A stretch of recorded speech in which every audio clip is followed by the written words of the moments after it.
Salut à toi et bienvenue sur Ciel, mon graphiste, le podcast pour les entrepreneurs et indépendants qui souhaitent découvrir ou approfondir leurs connaissances en communication visuelle. Moi c'est Margot, je suis graphiste illustratrice en freelance depuis bientôt 5 ans. Dans cette émission, je te partage des conseils courts et pratiques pour comprendre les rouages du graphisme et plus globalement, t'aider à gérer toi-même tout ou partie de ta communication.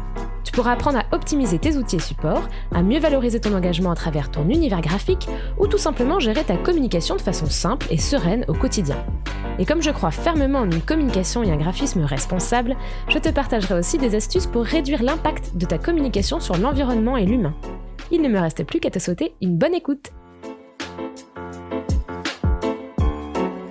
Aujourd'hui, j'ai choisi de répondre à une question qu'on m'a souvent posée et que je trouvais pertinente vis-à-vis des thèmes abordés dans le podcast.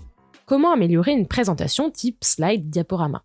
Parce que si tout le monde utilise PowerPoint ou Canva et que de nombreux templates y sont proposés, ça ne garantit pas toujours, une fois les modifications effectuées, d'avoir un rendu optimal, à la fois d'un point de vue esthétique mais aussi fonctionnel. Il y aurait tant de choses à dire, mais j'ai préféré, pour te faciliter la tâche, ne garder que 5 conseils, les plus utiles pour toi, ceux que tu peux appliquer simplement à tes supports pour les rendre plus qualitatifs. L'idée, c'est de te créer une sorte de petit mémo que tu puisses consulter quand tu dois réaliser toi-même un document, jusqu'à ce que cela devienne un automatisme. Je vais donc te dévoiler les 5 règles d'or pour améliorer simplement et efficacement tes présentations. N'hésite pas à prendre des notes, mais sinon tu peux, comme pour tous les autres épisodes, retrouver ce sujet sur mon site chicadiblue.com. La première règle d'or, c'est déjà de commencer à travailler sur un contenu texte optimisé pour ton support. Et oui, avant même de s'attaquer à sa mise en page et son embellissement, assure-toi que le contenu texte que tu as rédigé correspond bien à ce que tu veux en faire et à qui va le lire. Est-ce que c'est une présentation qui sera diffusée en accompagnement de ta voix pour une conférence, un atelier ou un webinaire ? Ou bien un document que tu envoies à des prospects pour présenter tes offres et ton activité ? Ou encore un guide pratique type e-book que tu souhaites promouvoir ou offrir à ta communauté ? Il est important de se mettre à la place de ce que les gens pour qui cette présentation est conçue attendent. Je vais reprendre les 3 exemples que je viens de citer pour illustrer mon propos, parce qu'on a là 3 cas de figure bien différents.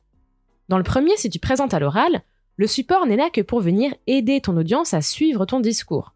Tu peux donc reprendre les idées importantes ou les points clés de cette idée, illustrer ou schématiser un propos ou une explication, ou tout simplement créer un fil rouge pour que quelqu'un qui a un petit peu de mal à suivre ou qui arrive en cours de route puisse rapidement savoir où tu en es dans ta présentation. L'information doit donc être précise, brève, car l'attention doit être portée sur ce que tu dis et non pas sur ce qui est écrit. Dans le cas d'une présentation de ton activité, de tes offres, que tu souhaites envoyer à un prospect, il faut partir du principe que la personne à qui tu l'envoies n'a pas forcément demandé ce document. Elle va sûrement d'office accorder moins de temps et d'attention à sa lecture. Donc l'objectif, c'est de lui faciliter la tâche en allant à l'essentiel et en simplifiant l'accès à l'information qui va l'intéresser. Et bien sûr, la mise en page et l'esthétisme du support sont là pour permettre de l'interpeller, lui donner envie de continuer et lui envoyer de bons signaux. Enfin, si on part sur le principe d'un support plus long comme un guide pratique, c'est encore différent, parce que tu peux te permettre d'étoffer tes propos, parce que la personne qui se l'est procurée, elle est déjà a priori intéressée par son contenu. Elle va le lire tranquillement, peut-être même y revenir de temps en temps pour retrouver des infos précises qui étaient dedans. Donc là, ce qu'elle va chercher, c'est des informations claires, une structure de document qui permet de rendre agréable la lecture et la navigation dans le document, pour retrouver une info justement où elle est directement à la partie qui l'intéresse le plus. L'important, c'est vraiment de bien optimiser ton texte dès le départ, parce que ça va te permettre de rendre ton support plus pertinent, bien sûr, mais aussi de gagner du temps sur la mise en page.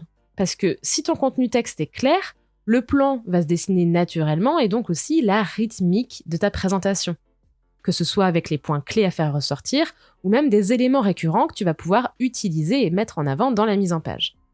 D'ailleurs, sache que si tu demandes à un graphiste de mettre en page ou d'illustrer un support, il ou elle te demandera toujours un texte définitif pour d'abord estimer le volume de travail et te faire un devis détaillé, mais aussi pour éviter les mauvaises surprises en cas de gros changements. Parce qu'une mise en page, parfois, c'est réglé à la ligne près, et ce que tu peux estimer être une petite modification de texte de ta part peut entraîner de nombreuses adaptations et modifications derrière. Allez, on passe à la règle d'or numéro 2 et on s'attaque pour de bon à ta mise en page. La deuxième astuce pour améliorer tes supports, c'est de créer une structure visuelle et de la conserver sur l'ensemble du document. L'objectif, c'est de garantir une cohérence et une harmonie graphique. Parce que le cerveau, il va chercher des repères pour accéder rapidement à l'information. Donc l'idée, c'est de créer une sorte de grille visuelle, de fil rouge, qui va s'appliquer sur l'ensemble du document. Et cette structure, bien sûr, elle va être adaptée au type d'information à mettre en page et à l'objectif du support. Le but, c'est pas de reproduire des slides identiques de bout en bout, ce serait un peu monotone, mais c'est surtout de créer une harmonie visuelle. Donc tu vas établir une organisation de base pour ton support. Et pour t'aider, imagine que tu souhaiterais trouver un template sur mesure qui correspondrait parfaitement à ce document que tu souhaites créer. Eh bien, qu'aimerais-tu y trouver? En partant du contenu définitif que tu as optimisé grâce à la règle numéro 1, tu as déjà une idée globale des pages et des slides dont tu as besoin et du cheminement de ta présentation. Est-ce qu'elle est découpée en différentes parties? Est-ce qu'elle aborde plusieurs thèmes bien distincts? Est-ce que tu présentes des exemples ou des études de cas? Tu cites beaucoup de données importantes à faire retenir. Il s'agit vraiment de mettre en avant quelles étapes viennent ponctuer et organiser le contenu. Et les points, justement, qui méritent de se distinguer du reste des informations avec un style défini. Par exemple, si tu crées une présentation sur tes prestations, peut-être est-il judicieux de distinguer clairement les offres qui s'adressent à des particuliers et celles qui s'adressent à des professionnels. Ou de faire ressortir clairement pour qui telle offre est la plus adaptée, à quel besoin elle répond du point de vue d'un client potentiel. Prenons notre exemple en repartant de l'idée du guide pratique. Admettons que celui-ci s'adresse aux personnes qui souhaitent débuter la pratique du yoga. Et peut-être que pour chaque exercice ou posture proposée, tu présentes une alternative plus simple ou au contraire une progression de la posture. Ou que tu souhaites mettre un encart pour indiquer quel chakra est stimulé par cette posture de yoga. Là, il va s'agir d'un élément récurrent qui vaut la peine d'être mis en avant grâce à un format défini. Donc ça va passer par le positionnement et la taille d'un élément, sa couleur ou la façon dont il est mis en avant, par une bordure ou inséré dans une bulle info, etc., etc. Mais en fait, plus tu décortiques ton contenu et que tu identifies ce que tu souhaites mettre en avant, plus tu vas pouvoir construire une structure cohérente, sur mesure, qui va aider ton lecteur à s'approprier le contenu que tu lui proposes. Le but, c'est que, page après page, en fait, le cerveau, il va pouvoir scanner le contenu d'une nouvelle page beaucoup plus rapidement. Donc les informations vont être analysées et réceptionnées plus facilement, en fait, même si c'est plus ou moins conscientisé par le lecteur. Pour t'aider, je te conseille de noter ces règles quelque part, voir si ton logiciel te le permet, de créer des slides modèles, donc par exemple, je pense au masque de PowerPoint. Ça te fera gagner beaucoup de temps parce qu'à chaque fois, tu repars sur la bonne structure de page pour travailler. Si tu ne peux pas le faire ou que tu n'es pas à l'aise avec les masques, note au moins dans un coin les attributs et les styles différents que tu as créés. Donc, les titres 1, par exemple, sont dans telle police, dans telle taille, dans telle couleur, etc., etc. Maintenant que tu as une structure de base et que tu as intégré tes textes, passons à la suite.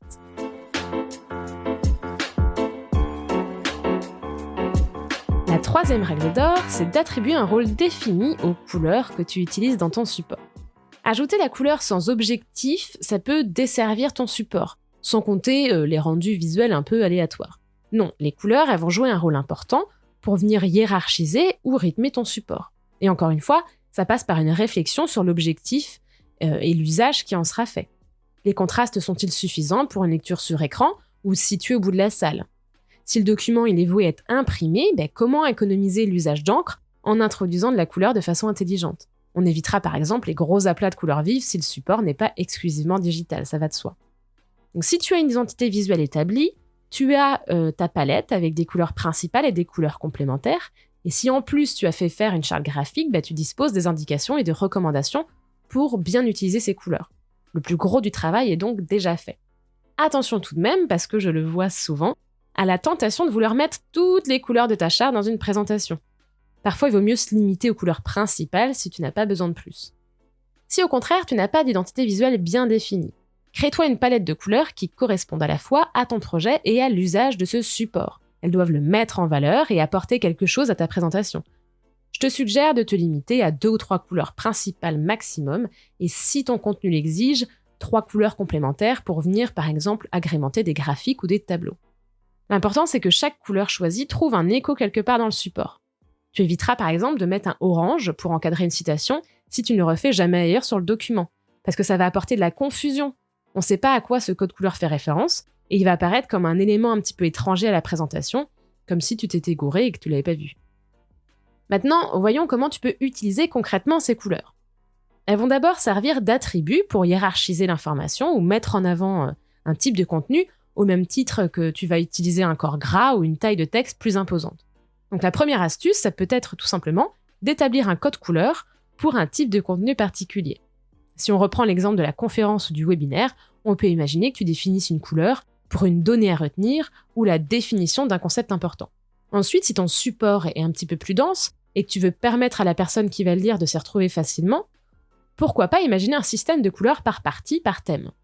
Admettons qu'il s'agit d'une présentation de ton activité, encore une fois, et que tu proposes 2 offres bien définies, pourquoi pas les distinguer clairement l'une de l'autre avec un système de couleurs. Pour reprendre l'idée du guide pratique pour les yogis débutants, on peut imaginer une couleur par niveau de progression ou une couleur attribuée justement aux différents chakras stimulés par les postures. Sinon, tu peux plutôt choisir d'introduire la couleur via les éléments graphiques de ton support, donc par exemple les icônes, les illustrations, les formes, les traits, des bordures. Pourquoi même ne pas chercher des photos pour accompagner tes slides et les illustrer qui vont justement rappeler les teintes et les nuances que tu as choisies. Ça peut te permettre de créer un mood visuel cohérent et puis de rappeler ta palette de couleurs de façon un petit peu plus subtile. En fait, à toi de voir ce qui va être le plus pertinent pour que la couleur serve le mieux ton contenu. Encore une fois, la clé, c'est surtout pas de mettre de la couleur pour mettre de la couleur, mais de lui attribuer un rôle, et comme toujours, de l'utiliser dans une juste mesure, ni trop ni pas assez. D'ailleurs, ça nous amène à la règle d'or numéro 4. Laisse respirer ton support.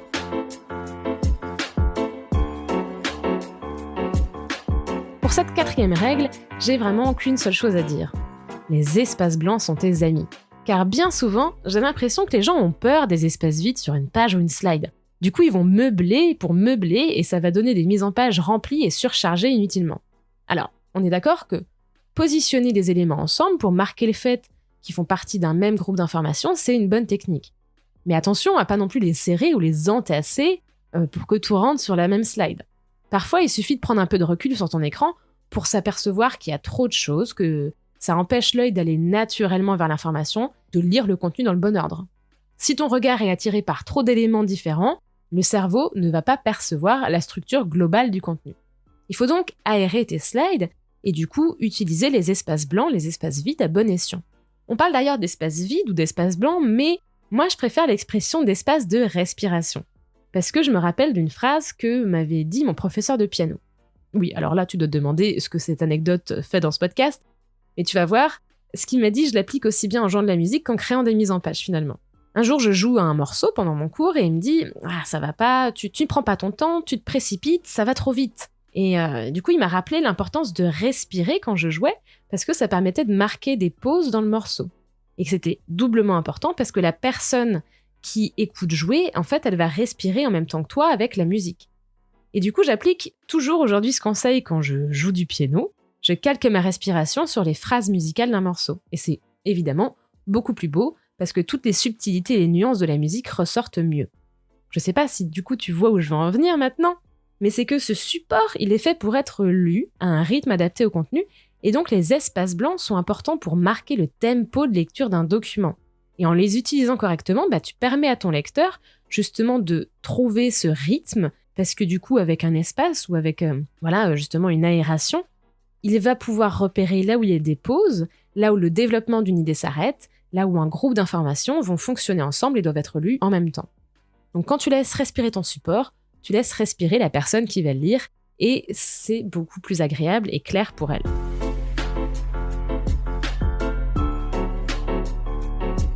Enfin, la dernière règle d'or que j'ai choisi de te partager, c'est de soigner tes alignements et la proportion de tes blocs de texte. Bon, normalement, si tu as suivi la règle numéro 2 et que tu as créé une structure de page, la majorité de tes éléments récurrents sont placés aux mêmes endroits et sont repérables grâce au style que tu leur as défini.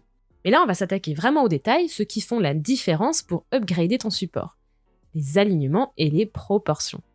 Quand je parle d'alignement, ça mentionne plusieurs choses. Par exemple, si tu as 3 paragraphes, est-ce qu'ils sont bien séparés entre eux par la même distance? Est-ce que tu as les mêmes interlignes? Est-ce que tu as les mêmes espaces entre les titres, sous-titres, paragraphes? Si tu as 3 colonnes, est-ce qu'elles sont bien au même niveau et équilibrées en largeur? Sur la plupart des outils de PAO, maintenant, tu as des marqueurs automatiques qui vont t'aider à aligner correctement les éléments entre eux, mais c'est quand même des détails qui peuvent échapper à l'œil, et c'est pour ça que c'est utile de vraiment faire un bon check-up de ton support quand il est quasiment fini. Ça peut paraître un petit peu exagéré de dire que tout ça c'est vraiment important, mais c'est qu'en fait, la moindre petite erreur va se distinguer, parce que l'œil va être attiré justement par cette irrégularité. Donc du coup, il vaut mieux faire un bon check-up, et comme ça, en fait, tu ne vas pas attirer l'attention de ton sujet sur quelque chose qui n'est finalement pas très important, voire un petit peu dommage. N'hésite pas aussi à réajuster les blocs de texte pour les rendre plus équilibrés, plus proportionnels au contenu qu'ils contiennent. Il vaut mieux parfois réduire un peu la largeur de certains blocs de texte pour faciliter la lecture et permettre aux yeux de ne pas avoir à trop balayer de gauche à droite. De la même façon, tu peux couper un paragraphe en deux si tu te rends compte qu'il est trop long et pas agréable à lire. On aura une lecture évidemment plus fluide sur des paragraphes courts. D'ailleurs, c'est pour ça que les magazines et journaux placent leurs textes sur plusieurs colonnes. Ensuite, évite de couper tes phrases sur un mot comme le ou une. Dans ce cas, rétrécis le bloc de texte pour éviter une coupure gênante. De la même façon, c'est mieux d'éviter les phrases, tu sais, qui vont être placées sur une seule ligne très large et qui vont avoir juste 2-3 mots sur la seconde, par exemple. Évite aussi de couper tes phrases sur un mot comme le ou une, parce que ça fait une coupure un petit peu gênante, ça casse l'élan de lecture. Enfin, mon dernier conseil pour cette règle d'or, c'est de vérifier que l'ensemble global d'une page présente suffisamment de contraste entre les différents éléments sans pour autant créer de disproportions gênantes. Tu l'as compris, là je pourrais donner plein d'exemples, mais vraiment je résume cette règle à ceci. Vérifie bien tes alignements, tes espacements, tes marges et les proportions de tes blocs pour créer un équilibre visuel et esthétique efficace. Voilà, maintenant tu as un petit mémo prêt à utiliser pour tes prochains supports de présentation. Pour récapituler les 5 règles d'or, nous avons: optimise le contenu texte en fonction de l'objectif de ton support et de la personne à qui il s'adresse. Crée-toi une structure visuelle, une grille, pour organiser la base de ton contenu sur une page ou une slide. Utilise des couleurs à bon escient sur ton support en leur attribuant un rôle précis. Et n'aie pas peur des espaces blancs, car ils laissent ton support et ton lecteur respirer. Enfin, surveille bien tes alignements et la proportion de tes blocs de contenu pour avoir un rendu harmonieux, soigné et agréable à lire. Sur ces bons conseils, je t'annonce que Ciel, mon graphiste, part en vacances d'hiver. Le prochain épisode sortira donc en mars. De quoi repartir tout chousse pour davantage de conseils et d'astuces qui t'aideront à améliorer ta communication visuelle. En attendant, tu peux écouter les autres épisodes si ce n'est pas déjà fait, ou m'envoyer des questions pour des prochains sujets qui t'intéressent via les liens dispo en description du podcast. J'espère que cet épisode t'a plu. Si c'est le cas, abonne-toi, fais-en profiter les autres ou bien partage-moi tes réactions. À bientôt!